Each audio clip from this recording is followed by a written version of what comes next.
sa mga kaigsuunan kuda kang Kristo ato lang ning sabton kining si pastoy nga Darwin Butlay o pastoy nga Archie Anides. Ginso na mo kaila. Wala. Puskan.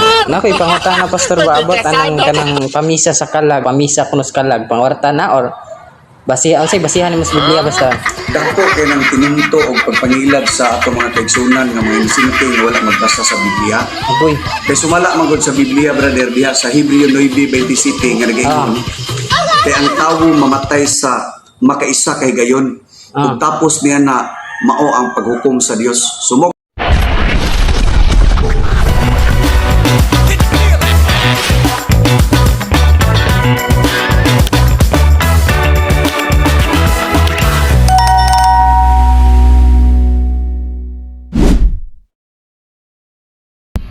Kaya kini mga tuhana bisag gihungit na sa mga kaubanan diha sa Bohol, sa mga kaubanan nga mga CFD. Gihungit na kanila ka matuuran. Mismo pagani si Padre Darwin Kitgano. Pare na mismo ang ilang kaatubang. Wa gyapon kasabot. So buot pasabot nga ato na silang sabton kini mga tuhana kung dili magani madala sa maong paghungit sa kamaturan ay lahan na basta kay sultihan na sila sa kamaturan pagkadako kagayong sayop na ilahang pagsabot mo lagi na basta magbasa ka ng Biblia apan walay buhi nga magtutudlo mo lagi ingon nga nagbasa og Biblia pero walay sabot-sabot kay dili magyapon mahitabo nga makasabot. Kaya wala may buhi nga magtutudlo. Kaklaro kayo, anak, nga human mamatay ang atong Ginoong Kristo, miadto pa siya sa mga nangamatay. Ayaw kong nag-impyerno to. Dili to may tamo may suon nga impyerno ang giadtuan sa atong Ginoo. Mula ginag-ingon lagi, magbasagan Biblia pero wala yan mo'y sabot-sabot, delikado na. Kaya tinuod nga pagsabot sa balang kasulatan, katong gitugyanan sa Ginoo sa mga yawi sa gingharian sa langit. Ug ang makasabot rapod sa mga gipabuhat sa mga apostoles ang nasayod kadtong gitugyanan. Kinsa man? Kini ba mga tuhana? Kini na pundok dili may tabo nga kanay na pundok. Kun dili kadtong adunay kutay sa mga apostoles nga makapamatuod nga mao ang Iglesia Katolika. Dayon. Ikaduha nga punto.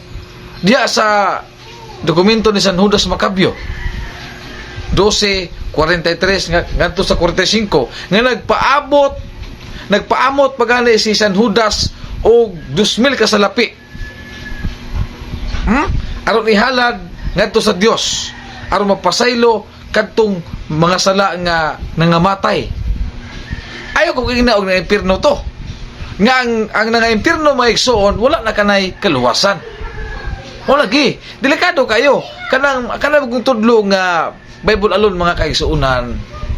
Kung si Brad Eugene Gapo pa pastoryahon sa live kung ganina nakadungog ko siyang live notorious delikado kayo makapalaglag gayud kanato ang Bible alone kay dili tanan nga anaa sa Biblia wala gipabuhat sa mga apostoles o kanang pa misa nainggit na sila kay wala man sila'y misa god kay wala may mabasa sa Biblia nga ampo ang mga nangamatay. Kung ay mabasa sa Biblia nga papatuod dili po dawaton. Nag-abot na siya duha mga kaigsunan no. Ug diha og sa sumpay diha sa sulat ni Santiago kapitulo 5 bersikulo 16 ang pagampo sa taong matarong dako kahimuan.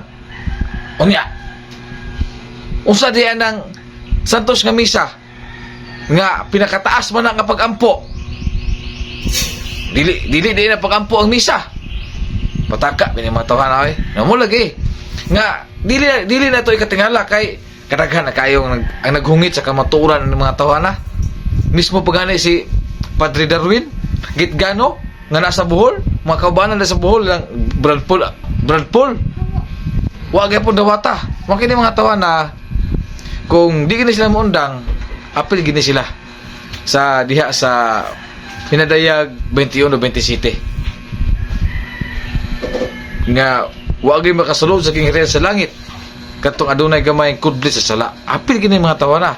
Dayon aduna pa mabasa diha sa Pinadayag nga itambong ngadto sa linaw nga kalayo ug asupre ang mga bakakon nga mga propeta. Mao man sila, mga bakakon magini silang mga propeta. Kay nagbasa ganig Biblia wa pagit sabta. Mga dekado gyud.